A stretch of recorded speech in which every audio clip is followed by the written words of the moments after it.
আরে দেখো দেখো আমি কত বড় গরুর মাথা আনছি। বিউটি তুমি এত বড় গরুর মাথা কি করবা?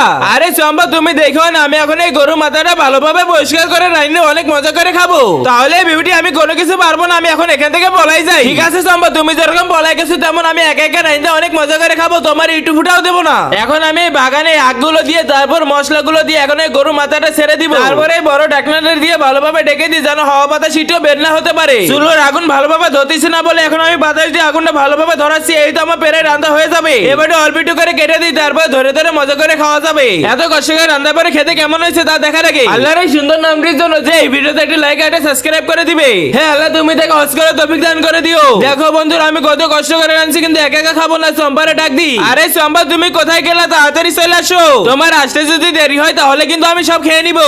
বিউটি তুমি কি বলতেছো একা একা খাবো? আমি সেটা হতে দেবো না, আমি এসে সব খেয়ে নেবো। চম্পা এত কষ্ট করে রাঁধছি, খাইতে কেমন হয়েছে তুমি তো বললাই না। কি বলো বিউটি? অনেক মজা হয়েছে, তোমরা কমেন্টে ইমোজিটা দিয়ে যাও।